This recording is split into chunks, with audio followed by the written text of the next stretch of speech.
Hey there. Today I'm going to show you a game that I've been developing in MATLAB. It's super simple, requiring no additional packages or fancy libraries or anything.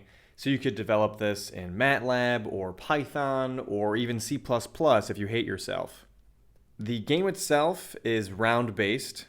You can spawn any number of tanks that you want, and you can control their position, their launch angle, their orientation, and their launch speed. And your goal is to shoot a missile and hit one of the enemy tanks, causing them to lose lives, and the last tank standing wins. You may be wondering, why the heck would I do this? Honestly, it was just for fun. I got a little bored, and I was interested to see if I could even do something like this. Of course, it's possible, but it's fun to see it happen. All the code is also available on my GitHub. The link is in the description, so feel free to download this and play around with it. The game is by no means complete as well, so if you've got some interesting features you want to add, or you even recognize some bugs throughout the game when you're playing it, definitely go ahead and try your hand at fixing them. This is a great project to work on, and I encourage you to use it as a stepping stone if you're interested. Let's take a look at how this program runs. We have one main script, tankmain.m, that is basically the brains, and it calls all the other functions that I've defined here for the different functionality that I need throughout the script. This keeps your main script clean. It should be very obvious what's happening throughout. For example, if I call a function like statsTank, it should display the stats. And the users of this don't necessarily need to know what the statsTank function is, but if you wanted to know, you could go ahead and look for the statsTank.m function and understand what's going on. But this way, the main script is cleaner. You can see that I'm just using different functions throughout. I've got a regen map function, which controls the visual element of the game like this. And moving along, it's very clear, and then I'm just doing some printouts here at the end of each round. So really, all my main script is a bunch of function calls or output information. Super simple, and all the complexity is stored in these separate .m files. As you become more advanced of a programmer, this is absolutely the route you want to take, because you can imagine how ugly this script would be if I had all these defined at the very bottom. This script would easily be about 1,000 lines long and really hard to read from an end user's perspective. One main feature of this code is the structure.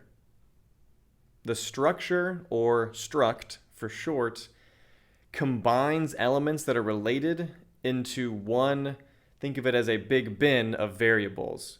So a structure just holds a bin of variables. And you should bin things that are related. For example, in this script, right away I call this groupTank function, and I output group. Group stores all the information that I need about the group of tanks I'm working with. You can see here in the group variable that there's other variables stored within. I've got the number of tanks here, I've got the current turn, the round number, and the loop number. And then here I've got the tank, which is also a substructure, so it's a structure within a structure, and this is where I keep all of the different information of the tanks. Here's their position in X. Here's their launch speed, the angle that they're at, their name, their orientation, health. And then I've also got another structure stored within each of them called trajectory. And this is what I use when I'm actually doing the animation of the trajectory of each missile they launch, X, Y, and time. And then I set flags for when things are going to happen here or there. This is essential to this program because it allows me to call things really easy that relate to these structures. Let me just show you an example. Right, here's group, and it's a struct with these fields, as we just saw. And then I could call group.tank. Let's see what our options are. Launch speed. I have to do it for a specific tank though, so I could call the second index tank, and I get that information out. And that way I keep group as my main variable that I'm passing back and forth to my functions. You can see I'm almost always passing group to every function.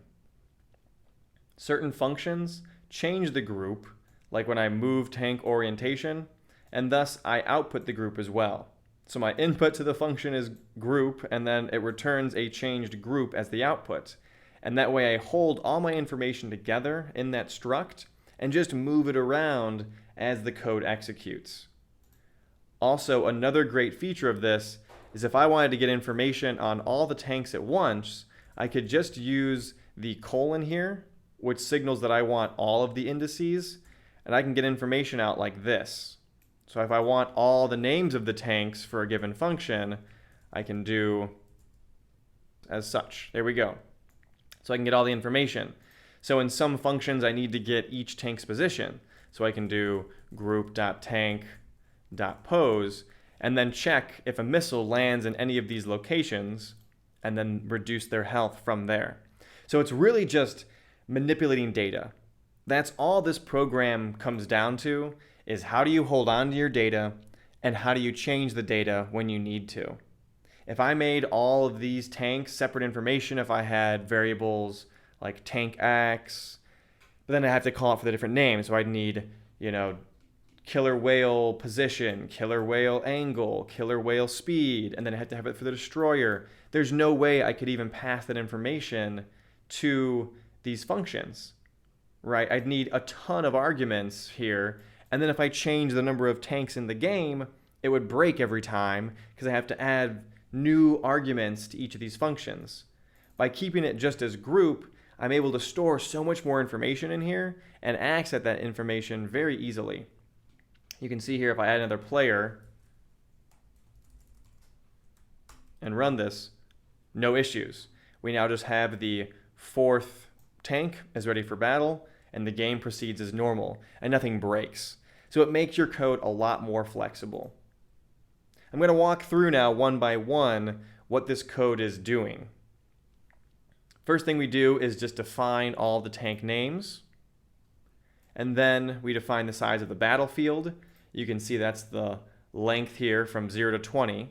All the units in this script are in meters and metric units in general. You can set a max number of rounds if you want the game to automatically end. And then I do the actual setup right here. So I develop the group, that's the struct that I've been talking about, based on the tank names and the size of your battlefield. Set some initial round information, the current round number, and then the loop number that we're on. Define the actual map now. So map is also a struct. We can take a look at this. Oh, if you want to ever look at these variables, you have to stop running your script. You can go in here and do Control-C, and then this pops up the variable you were looking for. So here I've got the boundaries set. I've got the positions of each of the tanks stored in here. Some Y positions as well. Everything's at 0 in the Y direction. Gun X and gun Y, which helps to make all the visual elements. Right, to actually get the little guns on here, I just defined points in space, and then I'm drawing lines. So this figure is it's no different than just using the plotting function. Okay, I'm literally doing plot and then using X and Y variables to put these on a chart, and then I'm just replotting them every so often as needed throughout the script. And we'll see that in just a moment. Let's go back to our main script here. So it's this regen map function. Let's go into regen map. And it's calculating, it's using trigonometry here, just standard geometric math to figure out the gun X and gun Y components. And then I'm clearing the figure, and then here I'm just calling plot. And I'm using the positions that I've stored, and then just adding the text strings for the names of everything. It looks fancy, but again, it's just data manipulation. Making sure the axes are normal, adding any text and labels, and then this is where we plot any trajectories that are used, and so forth. Take a look at this further if you'd like. This regen map function, you'll see, gets called pretty frequently. In fact, after any change I make and any input that a user gives, the regen map function is called. And the only output for this is map. I don't know why I still have group here as an output. I should just change that, but I haven't looked at this script in a little while, so forgive me. I'm using one big while loop, and this is where the simulation or the battle actually occurs. You could use a for loop here. I've chosen to do a while loop, but the for loop would just be very similar, where you'd go from I equals 1 to the number of max rounds, right?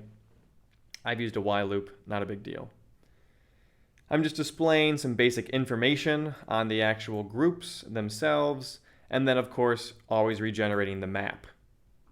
I display some tanks, only of the tank whose turn it is, based on the group.turn. And then you get the user prompts for the move tank pose. I can go ahead and look at this move tank pose.m function. We're activating the command window, and then we're always getting the user inputs. So here we're prompting for the user input. If a user inputs something more than 5, I go back and tell them, hey, input this again, you can't move that far. I think I've also implemented that they can't go out of the boundaries. That may or may not be in here. Yeah, here we check about the boundaries, and then we have concerns if they go beyond the boundaries. Right, here we display that they can't move outside the boundaries. So you can put different limiters in here to make sure that the user inputs aren't going to break your game, and you can constrain the game. Otherwise, someone could move to a position of 1,000 meters away, and now the map has to adjust dimensions, and then no one's going to have any idea how far to even shoot their gun to make it there, right? So you constrain the game a little bit by constraining the user's inputs. You can move tank pose, move tank orientation, move tank angle, right? All the prompts that we see in the command window right here, this is where these get triggered, and all of these move tank pose and such commands.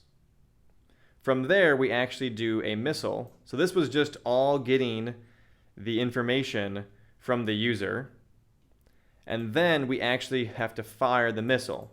So we've got our new orientations, our new speeds. If you're familiar with basic physics, we can just do trajectory motion. And that's what I'm doing in these shoot tank function. I'm calculating a kill zone. Sorry, it's a bit graphic here.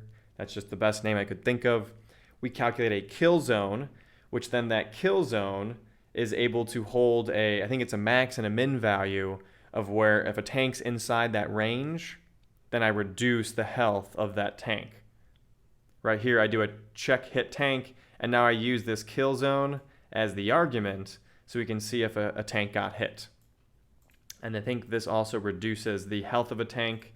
If we take a look at check hit tank, it goes in here, checks the hits, and it does a hit count type of thing, displays who got hit, and then let's see if it does anything with health.